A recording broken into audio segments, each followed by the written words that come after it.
Let's jump right into this explainer. Today, we're diving into a highly detailed, rigorously academic breakdown of how psychiatric medicine categorizes, diagnoses, and ultimately treats various presentations of sexual pathology. We're going to map out the exact diagnostic criteria, the underlying etiologies, and the precise clinical treatment pathways, pulling directly from established psychiatric definitions. To do this, we'll follow a specific clinical taxonomy arc across four primary domains. First, we'll classify sexual dysfunctions. Then, we'll explore the spectrum of paraphilias. Third, we'll break down the exact clinical criteria for gender dysphoria. And finally, we'll unpack the behavioral indicators of sex addiction. So let's start with Section 1, classifying sexual dysfunctions. Here, we're looking at the precise parameters that separate an occasional difficulty from a formally diagnosable psychiatric condition. In clinical psychiatry, the line between an everyday hiccup and a formal sexual dysfunction is dictated by incredibly strict temporal metrics. To actually qualify for a diagnosis, the impairment, whether that's an objective impairment of normal sexual performance or a subjective impairment of interest and pleasure, cannot just be fleeting. It literally must persist for a minimum duration of 6 months. On top of that, it has to cause significant distress to the patient and be experienced on 75 to 100% of occasions of partnered sexual activity. You see, these strict thresholds are absolutely crucial because they prevent clinicians from over-pathologizing temporary physiological or psychological stress responses.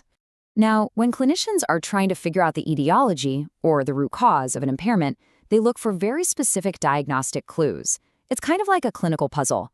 For example, in men presenting with erectile disorder, a major differential diagnostic question is whether erections still occur during masturbation, upon waking in the morning, or during rapid eye movement or REM sleep.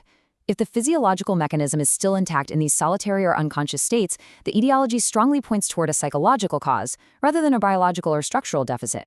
What's really fascinating is how dysfunction can present across one or multiple specific domains. The diagnostic manual isolates these into 4 distinct categories.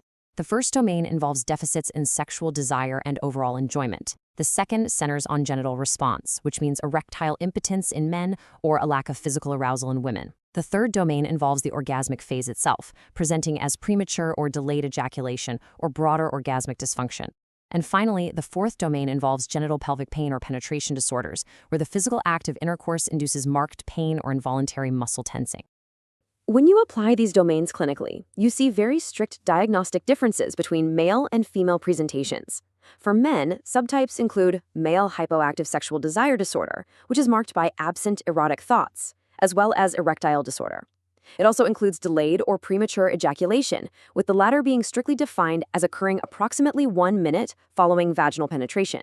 For women, the taxonomy shifts to female orgasmic disorder, female sexual interest and arousal disorder, and genitopelvic pain/penetration disorder, which involves marked pain, fear, or the involuntary tensing of pelvic floor muscles during attempted penetration. So, what actually triggers these dysfunctions? The etiologies are highly specific. Biologically, you have to note the specific drug classes known to induce dysfunction.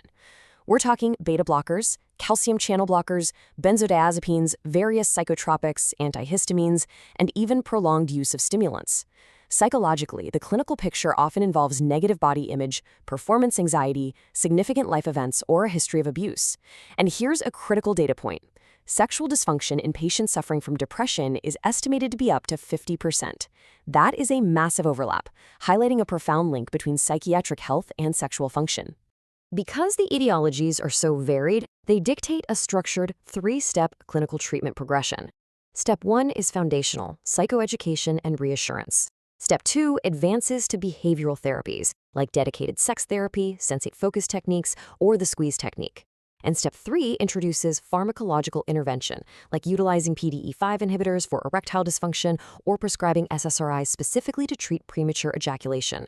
And honestly, the clinical prognosis here is very encouraging. Prognosis with treatment is good in 50 to 70% of cases.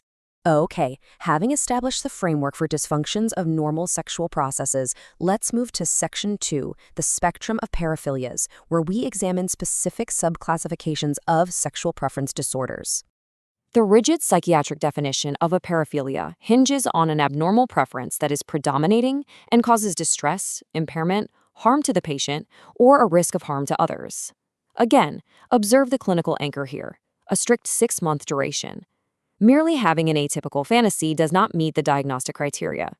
For a formal diagnosis, the individual must have acted on these urges with a non-consenting person, or the urges themselves must cause significant, quantifiable psychological distress. This is a dense taxonomy, explicitly defining the arousal triggers for 10 distinct paraphilias. Voyeuristic disorder involves observing an unsuspecting naked person. Fortuiristic involves touching or rubbing against a non-consenting person. Exhibitionistic relies on exposing one's genitals to an unsuspecting person. Transvestic disorder is arousal from cross-dressing, while fetishistic disorder focuses on non-living objects or non-genital body parts. Masochism and sadism involve arousal from suffering, experiencing it or inflicting it, respectively. The criteria also include bestiality and necrophilia.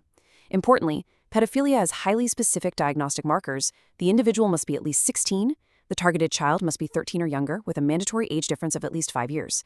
Clinical psychiatry categorizes these behaviors strictly to treat and prevent harm, as acting on urges involving non-consenting parties is inherently abusive. Looking at these profound deviations from normative behavior, a clinician has to ask, what exact factors push a patient's neurobiology toward these highly specific fetishes and compulsions? The etiologies are modeled across 3 primary vectors. Behaviorally, it's theorized that the acts or objects are reinforced during early development, for instance, a fetish linked to a childhood figure, or the traumatic impact of early childhood molestation. Biological models point to abnormal brain activities, and disease models show paraphilias can actually present secondary to profound cognitive or psychiatric disruptions, like dementia, mania, alcoholism, or the use of high-dose dopamine agonists. Epidemiologically, clinical texts strictly attribute these almost always to men, with a peak onset occurring between the ages of 15 and 25. Because many of these paraphilias inherently involve non-consenting victims, intervention often must begin with external control through the criminal justice system. Clinical interventions include psychotherapy, behavioral aversion therapy, and pharmacologically, psychiatrists might deploy SSRIs, steroidal analogs, antiandrogens, or GnRH to chemically suppress overwhelming urges. From a diagnostic standpoint, patients fare significantly better clinically if they maintain regular, normative sexual activity, if they suffer from only a single paraphilia rather than multiple overlapping ones, and if they possess a normal IQ. Moving to our third domain, let's examine the psychiatric framing of gender dysphoria. Clinical criteria, shifting our focus from sexual action to internal gender identity.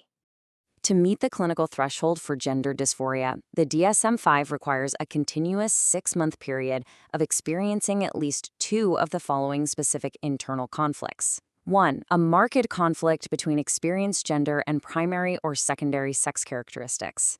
2. A strong desire to be rid of those characteristics. 3. A strong desire for the characteristics of another gender. 4. A strong desire to be of another gender. And 5. A strong conviction that one has the typical feelings and psychological reactions of another gender. It's the documented persistence of this conflict that forms the basis of the diagnosis.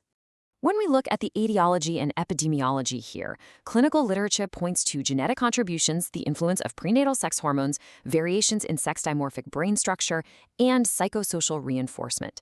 The prevalence rates reported in the DSM-5 are quite specific, ranging from 0.005 to 0.014% for male-assigned individuals and 0.002 to 0.003% for female-assigned individuals. This actually results in a distinct clinical epidemiology, showing a ratio of 3 to 5 male patients presenting for every 1 female patient. This detailed criteria leads to a measured 3-step clinical intervention protocol.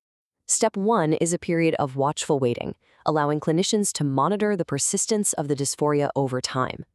If the distress remains persistent, Step 2 involves the introduction of hormonal therapy to align secondary sex characteristics with the experienced gender. Finally, Step 3 represents surgical intervention for patients requiring anatomical alignment to resolve their intense clinical distress. Finally, we conclude our clinical explainer with Section 4. Understanding sex addiction behaviors, exploring what happens when sexual behavior overrides all other regulatory functions. When examining sex addiction academically, our focus must be on behavioral escalation. This isn't simply about having a high libido. It's defined by a catastrophic loss of control. The clinical indicators include distinctly out-of-control behavior leading to severe consequences, engaging in high-risk behavior, and repeated failed attempts to stop.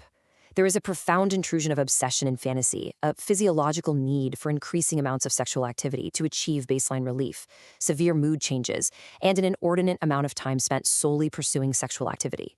Because this behavioral escalation is so severe, the treatment spectrum must be equally robust.